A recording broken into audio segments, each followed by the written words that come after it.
I grew up with family who were all meat eaters, barbecues, takeaways all the time. Nowadays, it's more about sustainability. You know, who cares? It's not my problem, but it is my problem. My son has always had allergies. So as a family, we are very mindful as to what we eat. My experience of using a food bank was quite embarrassing. There's all this sort of stigma attached to places like that. Food might initially seem quite a simple topic. You just buy stuff and eat it. But actually, it's incredibly complex. It's bound up with people's emotions, it's bound up with their cultural attitudes. It's something that citizens really understand, have lived experience of in terms of being consumers, living in communities that are affected by farming or fishing. It means that this is an area where public dialogue can really bring a great deal of value added.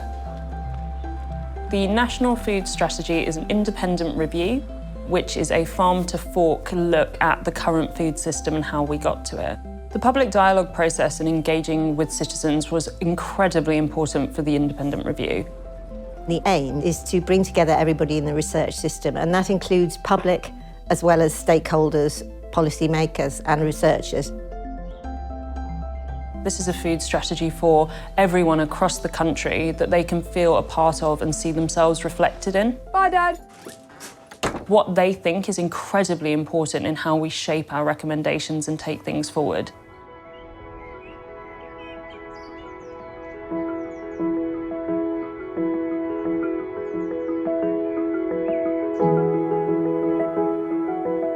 There is a premium to living rurally in that you have to travel a long way to access cheaper food. We rescue food from being thrown into landfill and we share it with local people.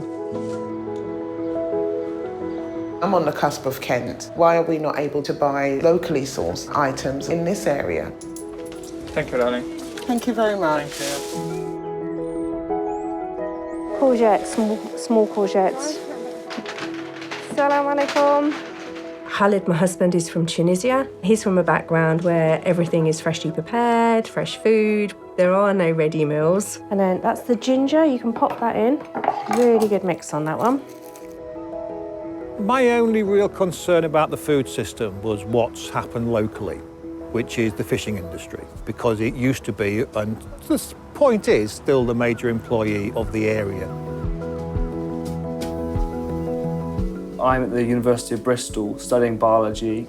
I was full-blown meat eater, didn't really care about anything.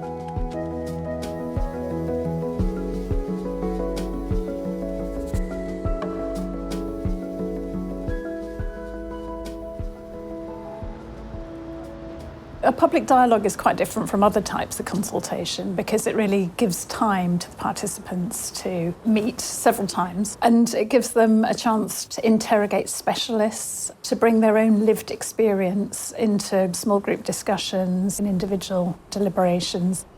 They hear from not only each other, but they also hear evidence from experts. So they might hear from a food scientist, they might hear from a farmer. This gives them the evidence base, and it means that people are developing their views from an informed perspective. By the end of it, they can make some powerful recommendations to policymakers or to other people that can really make a change.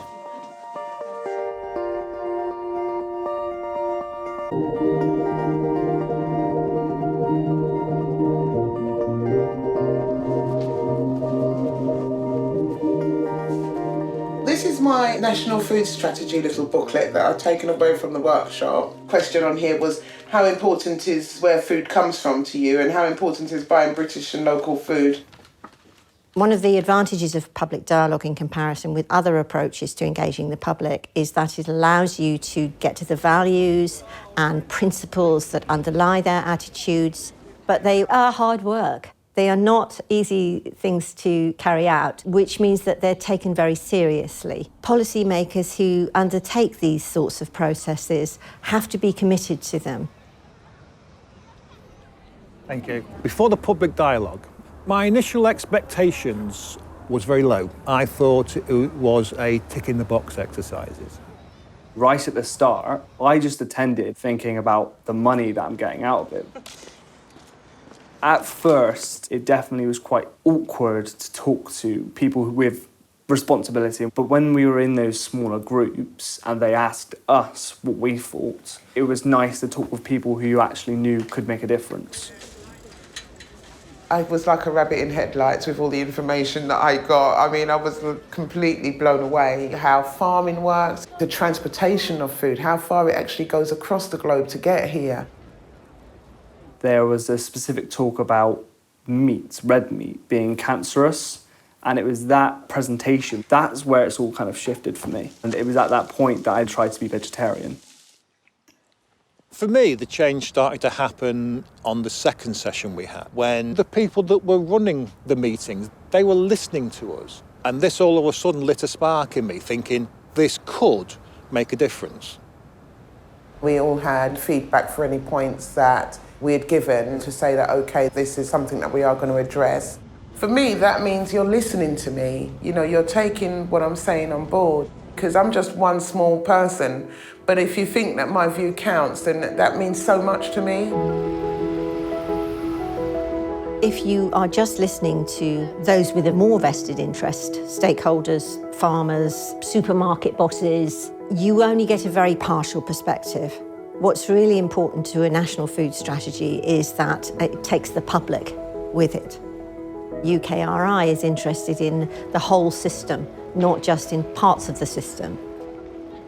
Dialogues work or don't work depending on how much sphere of influence you give to participants. If you really give them a chance to have their voices heard, then they really engage.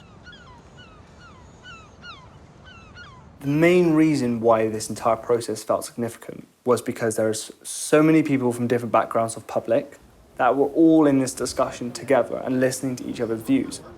That's a rare opportunity because obviously your friends tend to be local. So to interact with people from literally the four corners of the country has been an eye-opener because their views, their passions all came across. We all had interests in each other's story. I might think initially that all vegetarians were hippies. We thought, yeah, we'll try that. We'll have a meat-free week, see what it's like. It allows people to interact with each other, so they learn from each other, and as a consequence of that, they very often modify or change their views because they start to act as citizens rather than individuals or consumers.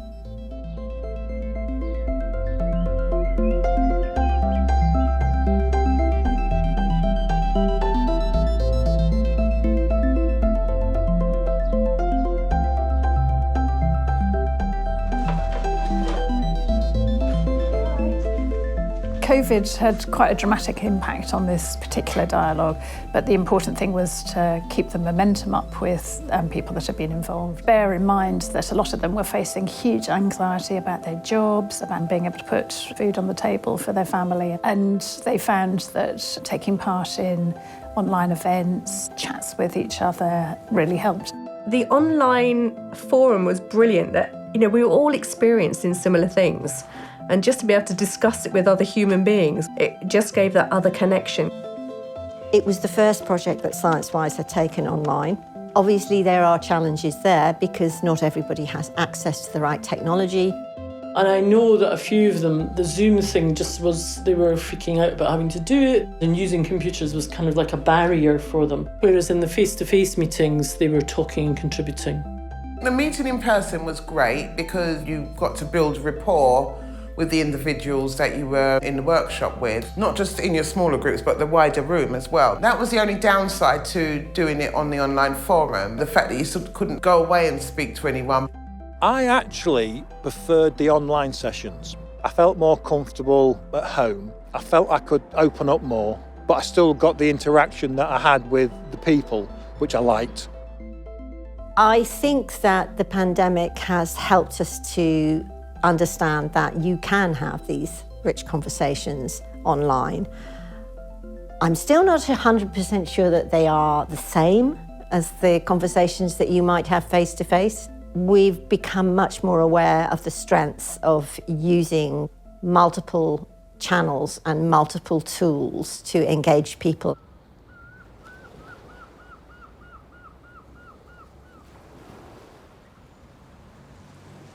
At the National Summit, participants got the chance to actually meet stakeholders in the system in order to share some of their ideas and agree together what the way forward was. At the National Summit, I was tasked to come up with a 5-minute speech about why I'm a vegetarian. From those few sessions I had before COVID and after, I thought I would try to be veggie for 1 month last November. I've actually been veggie ever since. That's when I felt like this experience has meant something for me. Yeah, I was genuinely invested, yeah. We invited civil servants to the summit and they saw firsthand just the power of citizens' testament, and it's a better way for making policy to involve those who are directly impacted by it. There was a clear point of consensus around the fact that people really wanted change. Coming away from that strategy, I certainly did change the way I viewed the way that I eat. No need for raspberries in December where they're sour, you know, and it's also nice to show children where things actually come from, and for us as adults. I think there has to be a lot more education about food. I think that was very lacking because people, if they don't know the facts, can't make a choice. Just the breadth and depth of the discussions worked really well, and I think that shows that, you know, having expert designers, people that really know how to make these dialogues work, the chance to hear from an informed public, I think, is invaluable. It's okay saying each individual needs to change their ways, but government and supermarkets have a massive influence on that. I'm hoping that the government will now really go to the root of that report, because everyday people are struggling and everyday people are having problems with buying food. We produce enough food for 9 billion people. There's 7.5 billion of us at the moment. We do not need anybody going to sleep hungry. How we get there, I don't have all the answers, but I love the fact that we're trying to find them. Something needs to change so that our expectations are different. I'm not saying lowered, but different.